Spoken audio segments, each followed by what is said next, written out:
Alright guys, HyDra again today. Hope you're doing well and enjoying your day so far. Shotzzy has revealed all in terms of what OpTic are expecting to happen going into the upcoming season. Shotzzy and Pred definitely had an interesting dynamic as the SMGs on the OpTic Texas team this season. At times they were incredibly good, at times they could not quite find the correct pace. And Karma and others were certainly talking about Pred not exactly being on the right page with how Shotzzy was performing. Shotzzy now says if the meta moves in a certain way, where the best gun is potentially an AR, Pred will be at his best using that weapon. Could we see an interesting switch up on OpTic in terms of their roles for the new season? What does it mean for Kenny as well, given he has run everything over the course of his career? Very much intrigued to your thoughts in the comments below. Hit the like button if you enjoy. Subscribe if you're new as always, I'd greatly appreciate it. First of all, on Clay, no update at least as of recording on this, but do we think that Clay is going to get a spot in the CDL for next season? As it stands, it looks relatively unlikely, unfortunately. We've seen the teams come through. The most likely chance for Clay was probably to the Minnesota Rocker. That was the rumor. He was linked there alongside Geo. The team they've eventually formed on Rocket, we think, at least as a recording, it's not been officially confirmed, but we're pretty sure it's going to be Estriel Nero on the SMGs. So no Hook as was initially linked, but Estriel Nero, which is pretty nice. Geo as the flex, which I think makes a lot of sense after what he did for Legion last year, certainly because he's got experience playing with Nero as well. And then they needed a main AR, and the main AR they've gone for seems to be PaulX, a player, of course, from Challengers, but did a great job last year, and PaulX has been around the league for a good few years, and I think definitely deserving another opportunity. Like, I'm not, holding it against PaulX, right? But it's just, I'd like to see Clay in the league, right? It is what it is, and it seems like he was trying to get the opportunity, because you guys remember he said after last season, right, if Ravens don't keep him around, he's just going to retire, and that seemed to be what was going to happen because Ravens got rid of him going into the World Cup. I'm not necessarily so sure they should have done, but I think what Ravens are doing, bringing Slasher in, is maybe the way to go, just to see how that goes with the roster for the upcoming year. I think that's probably what I would have done, but that leaves Clay in a tricky spot, and maybe Rocker could have been an option, but they've decided to go another way. I guess the question for Clay is, do you try and just ride out the start of the season, playing a bit of challenges, playing some tournaments, and see if you can get a spot back in? Because Clayster is still Clayster at the end of the day. Veteran, legendary player, leader, talismanic figure, and he will absolutely have the name value to get back into the league for sure, if he can still commit to playing for just a little bit longer, because Clay could theoretically be on the desk, I guess, and if he wants to do that, I imagine he'd have an offer to do so, be part of the analyst desk and the staffing over there, basically the talent for the upcoming season as they call them, and then play challenges or play, tournaments in the evening, play 8s, for example, with the other pros, and just keep his hat in the ring, because it's not implausible that after the first event of the season, maybe in December, if there is one, going into the new year, some of these teams might suck and need a change. And if Clay's keeping his hat in the ring, playing, 8s or whatever, some tournaments, even maybe some challenges as well, then it's absolutely not impossible Clay gets back in the league. So I think that's what Clay's got to think about, how he tackles this, because he either just gives up and he says, all right, it wasn't to be, and I'll do what Crimsix did and just kind of fade quietly away. Clay won't fade quietly away. Like, he's never going to be that type of guy. And also, he's always going to be involved in some capacity, whether it's on the desk or making content or whatever. So, we're all wishing Clay the best as the community, but I'd like to see him give it one more go. I still think he's got, some firepower, certainly in a LAN environment, but, I think you need a team that's got a facility, and, Clay just has to understand what he's willing to commit here, because I think he never wanted to go through the Rostermania circus again after joining Ravens last year, but he's seemingly kind of been willing to entertain it one more time, because I think he just wants to play the Treyarch games. That's kind of my read on it anyway. So we'll see if this happens. Thought it was kind of funny that Clay and Simp and even Silly, of course, 2018 world champion, was kind of getting into the conversation here. We are only, by the way, a few days away this upcoming Saturday from the OpTic Legacy match, right? So this is when we still don't know exactly what game is going to be played here. I will give my speculation in a second, but we'll see. I mean, I don't know. I'm not going to try and get my hopes up, and you guys know what I'm getting at with that statement. But yeah, so Crimsix, of course, there's still been some speculation. Is he going to join OpTic again? Is that what's going to happen here? What are we going to see from the OpTic, kind of the Texas guys, obviously, versus the OpTic Legacy? What game makes the most sense for them to play on? Because obviously a cracked out title, one of the newer games, might make sense. And of course, many of these guys have played more recent titles such as Black Ops 3, but equally, this was the game where the OpTic Dynasty were in their prime, you could argue. The Black Ops 3 season was legendary, apart from, of course, the World Championship, right? But, you know, here's Drazah with a pretty disgusting 1 versus 3, takes down TJ, takes down Dashy, and absolutely rips the final guy as well. I mean, this is what it's all about, and the game ends before he can even defuse the bomb. So 1v3 in about 10 seconds from Drazah. This is because all of these guys, including the likes of Dashy, have been playing plenty of Black Ops 3 over the last few days. So I don't know if the OpTic guys really know what they're going to be playing, whether they really think it massively matters. But yeah, I'm excited to see, regardless, what the plan is going to be for the OpTic Legacy match. Couple of clips I wanted to share there for you guys. One of which here from Scrappy, really just talking about Nature as a team owner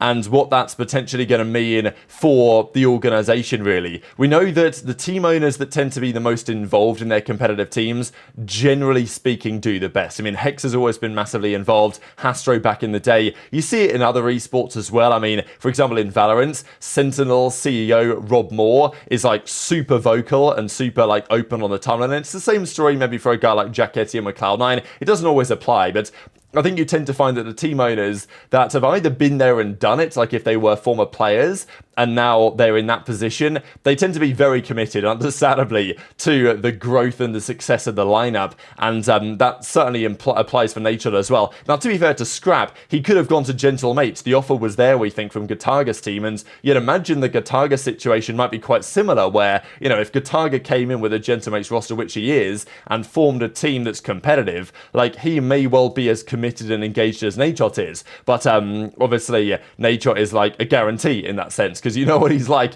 and he's been around for many years, and he's been a team owner for many years. That's not necessarily been the case so much with Gataga recently, so a couple of clips to show on that, but I also wanted to put this forward as well on the potential role dynamic internally at OpTic Texas for the new season. I don't know if we're going to get any hints on this, let's say, at the OpTic Legacy match, but it's been true, for example, in the latter part of Scump's career, that the move to a flex was absolutely on the cards. I mean, there was talk about having HyDra and Shotzzy and Scump and Cammy or whatever, like that was potentially going to be a lineup that they were thinking about when they were going to blow up the roster, which they eventually didn't, and they brought iLLeY back in and they brought Dashy back into the team. But that was a possibility, and in that case, Scump may have been on the flex. And even, I think, was it the final series Scump ever really played? Or certainly, I think, yeah, he beat Methods, didn't he, in that series against Boston they played, right, during the start of Modern Warfare 2. And Scump was like going off that series, and some of it was on the AR, and it's kind of been a known thing that players like Scump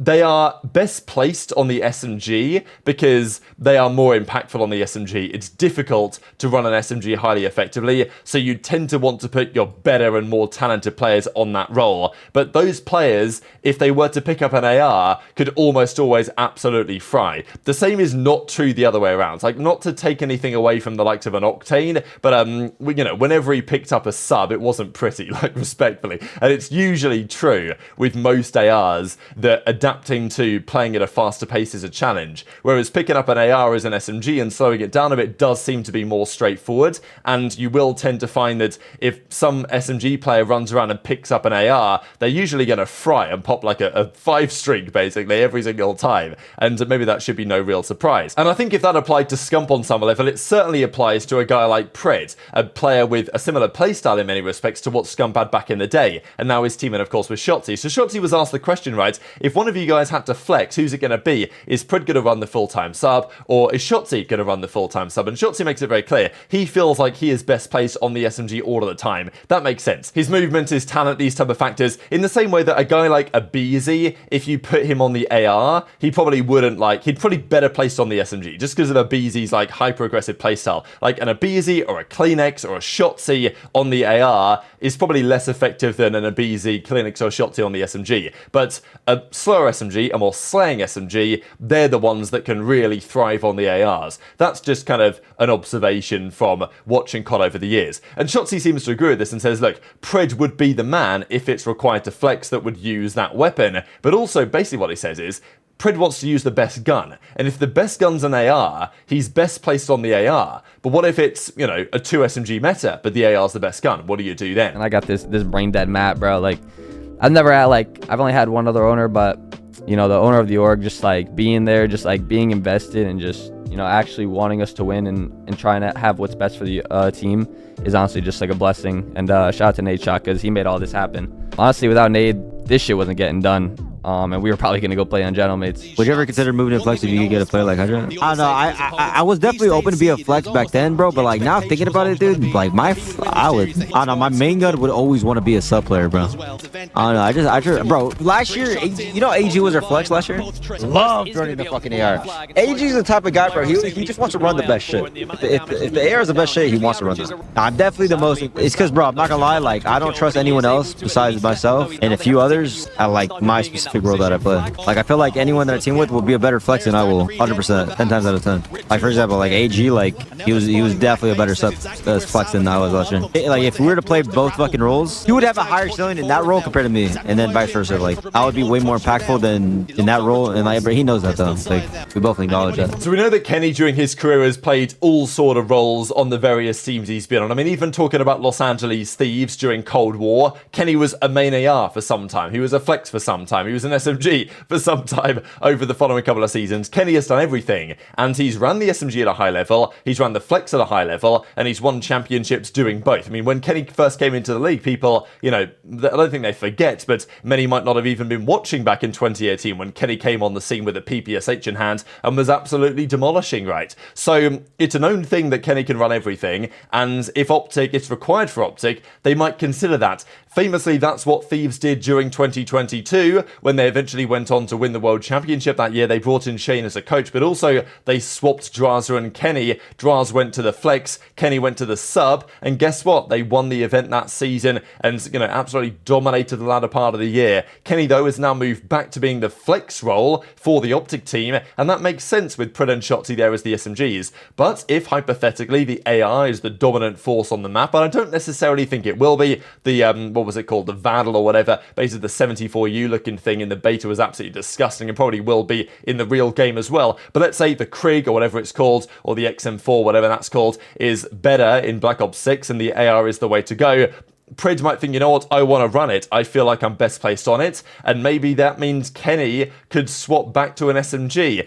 I guess my question on that potential outcome is, what does it mean for the chemistry and the communication dynamics? Because we know that Kenny has made it quite clear that he likes being maybe an AR because he can direct the traffic in the comms without necessarily being so much in the mix. I think generally speaking, your IGL is better off being a player in a slightly slower role because they have a bit more time to think, maybe as part of it. Like, if hypothetically aBeZy is FaZe's in-game leader, aBeZy has to do so much for the team. Like, he's got to be sprinting all the time, getting into all sorts of engagements, and leading the comms and leading the charge. It works on some capacity, right? Because the guy in first gets the most information, so that does help, but equally, it's generally not the way to do it historically anyway. But I thought it was interesting to kind of contemplate this and what it might mean for the future. And yeah, just a couple of things to close out for. Most 10+ kill search and destroy maps in a grand final. This is pretty absurd actually that Kremp, Scump, and even aBeZy and Simp now as well. And then Slash's next far behind, and Shotzzy's honestly not too far off this list either, at least in terms of getting into the top 5. But in grand finals, how many players have had a 10+ kill S&D map in a grand finals? The truth is plenty, but who's had the most? Kremp has had 16, Scump's had 12. So, you know, aBeZy and Simp might not be too far off taking this because they have made plenty of grand finals in their time in the recent past. But very much interested to your thoughts, as ever, on all of this stuff in the comment section below. Hit the like button if you enjoyed, subscribe if you're new, take care, and I'll see you next time.